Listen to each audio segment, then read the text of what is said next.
धन्यवाद आप सभी लोगों का। मैं डॉक्टर महेश संघवी, एमडी आयुर्वेद, मुंबई में प्रैक्टिस करता हूं। आप सभी लोग जानते हैं कि आज के दिन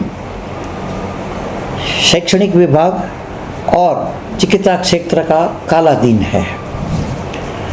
हम हिंदुस्तान के माँ बाप के दो बच्चे हैं, एक आधुनिक चिकित्सा और एक आयुर्वेदिक चिकित्सा। हम दोनों भाइयों के बीच में ये भेदभाव क्यों है, कैसे हुआ, क्या हुआ, उसमें मैं जाना नहीं चाहता हूँ।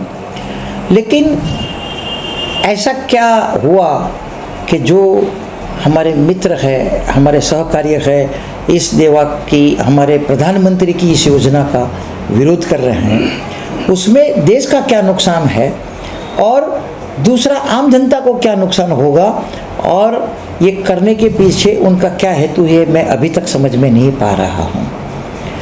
आज का हमारा ये आपसे मिलने का जो कार्यक्रम है वो ये है कि ये सदियों से चल रहा है और ये हम सही माने में अभी आयुर्वेद अपने यहाँ का ही है।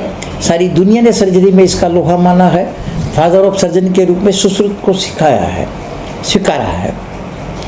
लेकिन शिक्षण पद्धति में आने के बावजूद भी इसके अंदर में पोस्ट ग्रेजुएशन पूरा कारोबार होने के बावजूद भी चिकित्सा करने का अधिकार नहीं है, एक बड़ी विडंबना है। क्यों? उसका कारण ये है कि सरकार में दो प्रकार की नीति है, एक सेंट्रल गवर्नमेंट की और एक राज्य गवर्नमेंट की। तो वो जो है दूर करने के लिए ये अध्यासन निकला है। ये सर्जरियाँ कई सालों से हो रही है, कोई नया नहीं है। तो अब इसका विरोध क्यों, ये हमारी समझ में नहीं आता है।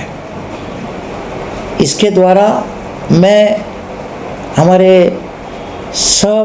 कार्यकर सपेथी वाले लोगों को निम्र निवेदन करना चाहता हूं कि इन सब मुद्दों को जो है क्लियर करें और जनता को भ्रमित न करें।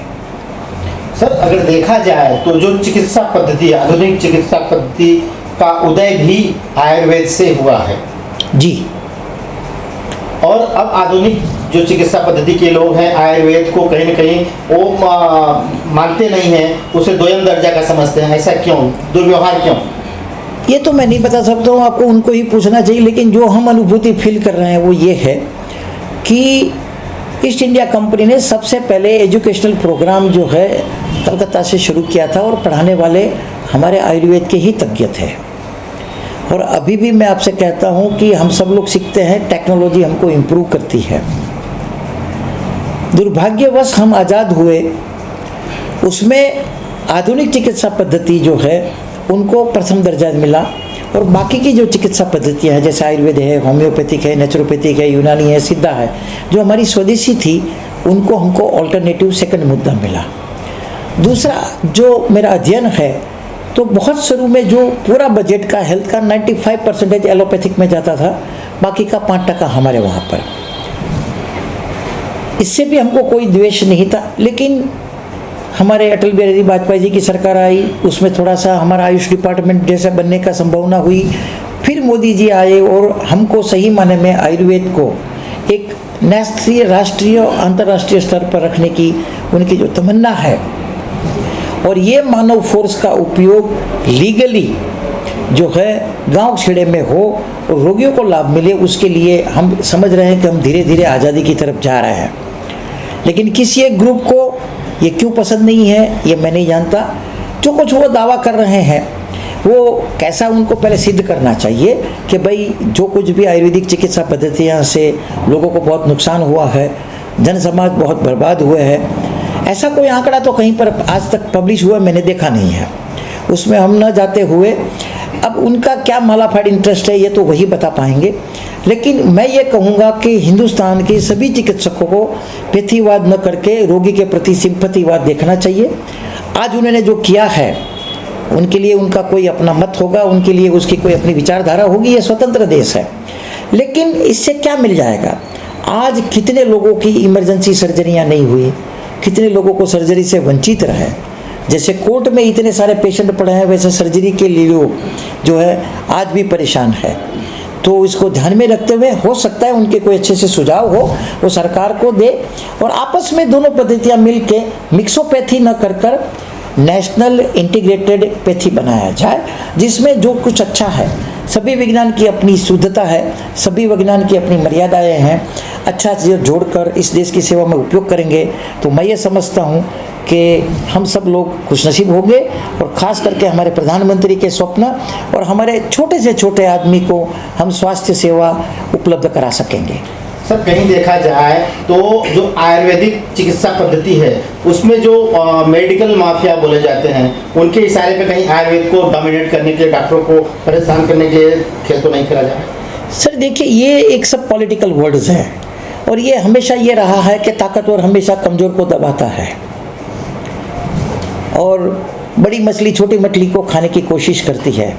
इसका मैं सिर्फ एक सिंपल सा उदाहरण देता हूँ। कई साल पूर्व जो है डीएमएलटी लोग जो है वो पैथोलॉजी लैब नहीं चला सकते हैं, उससे देश का बहुत नुकसान हो रहा है और उसमें जो है कोई भी एमडी पैथोलॉजिस्ट होना चाहिए, वो पास करवा लिया। कितने एमडी अपने दिल पे रखें कि वो लैब में जाकर ये चेक करते हैं, सिर्फ साइन कर देना पड़ता है, उससे मामला तो वहीं का वहीं चल रहा है। लेकिन इस देश का 120 रुपये का सीबीएसई का 220 रुपया भरना पड़ता है, क्योंकि उनका मुआवजा, उनकी रॉयल्टी मॉडर्न साइंस को देनी पड़ती है। तो जनता इस बारे में सोचे, इनके क्या उनके उद्देश्य है। मैं बहुत खुश हूँ कि वो बड़ी शुद्ध अच्छी चिकित्सा पद्धति वहाँ पहुँचाना चाहते हैं। तो लेकिन हमारी जो चिकित्सा प्रणाली सरकार ने बनाई है, यूनिवर्सिटी यूजीसी ने मान्य की हुई है और वही लोग हम लोगों को लाइसेंस देते हैं। जब सरकार को आपत्ति नहीं है, सरकार ने व्यवस्था की है, तो ये व्यक्तिगत रूप से या पैथीवाद के रूप में उनको क्या आपत्ति है, मेरी समझ में नहीं आया है। सर आप लोगों की जो संस्था है आयुर्वेद की, इस मुद्दे को लेकर आगे क्या कदम उठाएगी आने वाले दिनों में? सर देखिए, ये जो अध्ययन है वो अभी तक सर्वांग संपूर्ण नहीं है उसमें, क्योंकि जब कभी बच्चा चलता है तो थोड़ा सा जो है उसमें उसको आगे प्रैक्टिस करनी पड़ती है। लेकिन ये पूरी सरकार का, आयुष डिपार्टमेंट, हेल्थ मिनिस्ट्री और जितने भी इस योजना में जुड़कर जिसको ये पारित किया है, उन सभी को मैं प्रणाम करता हूँ। और इस देश की जनता के बारे में वो सही सोच रहे हैं। उसमें हमारा भी ये है कि जो कुछ चीज़ें छूट गई है, जैसे गायनिक की चीज़ें छूटी हुई है, कुछ ऑप्थेल्मोलॉजी की छूट गई है, ऐसे जो विभिन्न डिपार्टमेंट स्पेशलिटी का है वो उसमें पीजी ऑलरेडी हो रहा है, उनको भी मान्यता मिलनी चाहिए।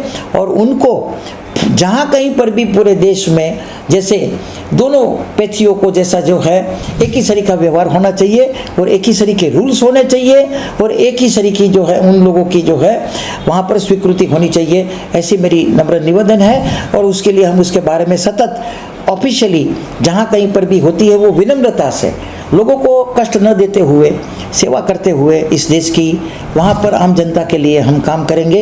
ये मैं पूरे मेरे एसोसिएशन की तरफ से और आयुर्वेद के सभी एसोसिएशन जो है वो यही चाहता है कि हम सर्वरोग सुखी रहे और हम उसकी सेवा कर सकें।